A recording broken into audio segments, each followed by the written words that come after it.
Hey everyone, this is Dr. Kevin Storm over at Storm Chiropractic Clinic.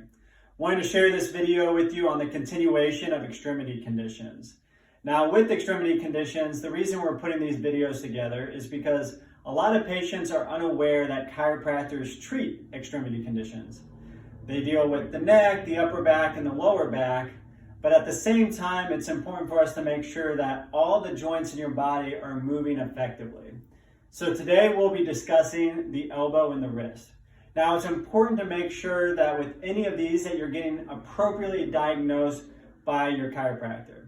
Your chiropractor can run you through an examination to be able to tell, is it coming from the spine? So is it an upper back related injury that's postural driven?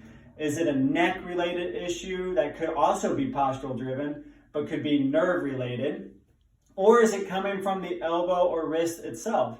And inside of that, is it coming from the joints, or is it coming from the muscles, or is it coming from a combination? So there's a lot of questions that need to be answered, and making sure that you go to a chiropractor can really give you the right type of treatment plan to get you back to where you need to go. So today I just want to give you some exercises to focus on at home. Now, it's important to make sure that you're discussing these with your healthcare professional before starting these exercises.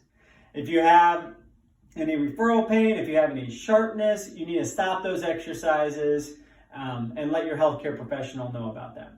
So with these exercises, I'm going to start on the ground, and there's a lot of different exercises you can focus on. Just going to give you some real simple ones to really focus on your mobility through the wrist and elbow. So what you're going to focus on, you're going to focus on keeping your forearms parallel, palms together.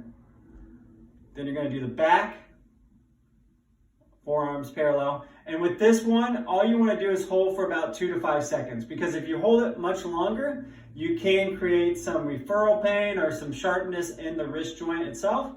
So just going back and forth to work on your wrist mobility. Then we're going to switch and do one arm at a time, focusing on wrist extension, wrist flexion, 5 to 10 seconds on each of those, keeping that elbow relatively straight, arm parallel to the ground. Now we see a lot of injuries in the elbow related to the tricep. So stretching the tricep as well for 5 to 10 seconds on each side is important, going back and forth. And each of these doing about 10 repetitions. Now the last one's my favorite, just to help improve your dynamic motion through the wrist. What you're going to focus on is coming down, wrist in line with shoulder, wrist in line with knee, knee in line with elbow. So that's your 4-point position. You're going to rock your hips back towards your heels, fingertips up. And as you come forward, your shoulders are just going to rock just a little bit in front of the wrist joint, just to provide some wrist extension.